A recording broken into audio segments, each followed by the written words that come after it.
When we garden, most of us just want to grow healthy food. Here is something I have learned. Not all vegetables support our body in the same way. I just came back from Kruger to do some shopping because we have a very cold weather coming. Look what I got, a red cabbage. So this video is about growing antioxidant crops. When we garden, we spend lots of time, energy, and love. Wouldn't it make sense to choose crops that truly give us something back, like antioxidant? In this video, I want to share with you some of the most crops that have a high antioxidant. Red cabbage is one of them.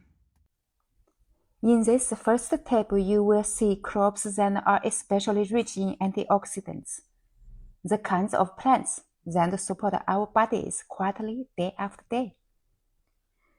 You will notice a pattern right away.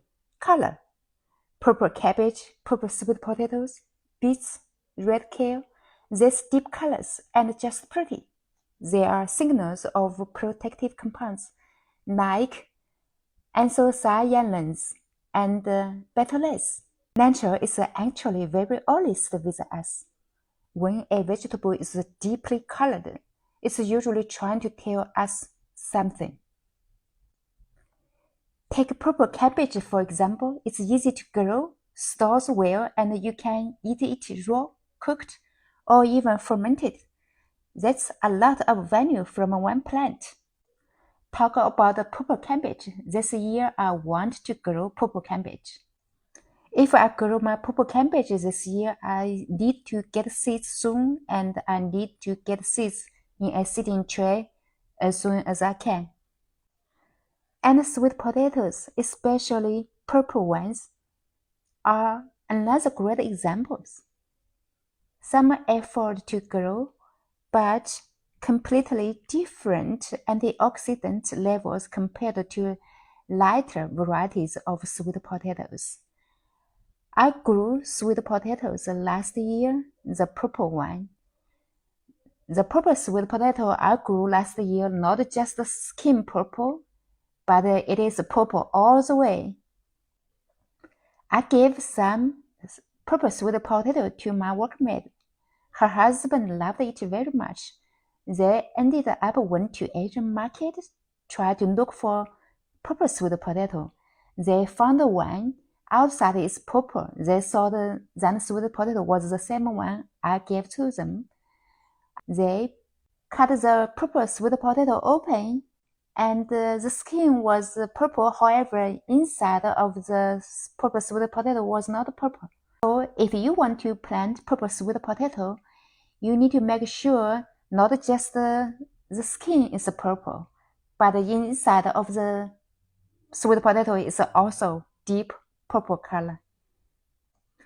You will also see greens like kale, mustard green, Swiss chard, and broccoli on this list. These are what I like to call quiet protectors. They don't look flashy, but they work consistently. I grow beet, red amaranth, green and red, mustard green, Swiss chard, and beets every year. I love to grow them. I grow tomatoes every year too. Broccoli was my first time to grow this year. I have been harvesting broccoli already. My workmate loved to eat broccoli leaves. I have not tried eating broccoli leaves yet. I tried to grow Brussels sprouts before. It produced some of Brussels sprouts. I feel like it is not easy to grow Brussels sprouts in Houston, Texas. If any of you tried and have successful in growing Brussels sprouts, please let me know. If you grow very successfully before, then I would like to give it a try again. One thing I love about these crops is that many of them actually benefit from light cooking. So this isn't about eating everything raw. It's about preparing food in ways our bodies understand. As you can see, this table provides types of antioxidants each crop has, best preparation for absorption, when to plant in general, and what organic fertilizer to use in general.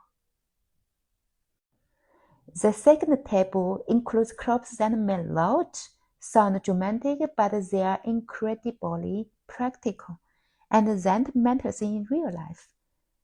For example, winter squash, onions, garlic, lettuce, green onions. These are everyday foods, and that's actually a good thing. Because antioxidants don't work like medicine, they work through consistency. Eating one superfood once doesn't do much. Eating supportive foods regularly, that's where the magic happens. Garlic and onions, for example, are used in small amounts but often, and those sulfur and antioxidant compounds quietly support our immune and heart health. Green onions and lettuce may look simple, but when you choose red and purple varieties, you are adding more protective compounds without changing your habits. Even crops like okra, beans, and peppers deserve a place here. They grow well, produce a lot, and give steady nutritional support through the season. Sometimes the best crops are not the fanciest ones, they are the ones you actually eat. In my garden, I grow garlic greens, scallions, okra, yardline beans, green beans, and chili peppers. But this year, I would like to add some butternut squash, red and purple onions. When you look at table 1 and table 2 together, something important stands out. Health doesn't come from one perfect vegetable. It comes from variety. Different colors, different plant families, different preparation methods. That diversity is what supports our bodies long term. You don't need a big garden, you don't need real plants, and you don't need to be perfect. If you are already growing food, you are already doing something powerful. By choosing a few nutrient-dense high antioxidant crops and rotating them through your meals, you allow your garden to support you back. Grow color, grow variety, and grow with intention. If this video helped you, let me know which crop you are excited to grow more of. I would love to hear. 1, 2, 3, 4. When we garden, most of us just are disappointed.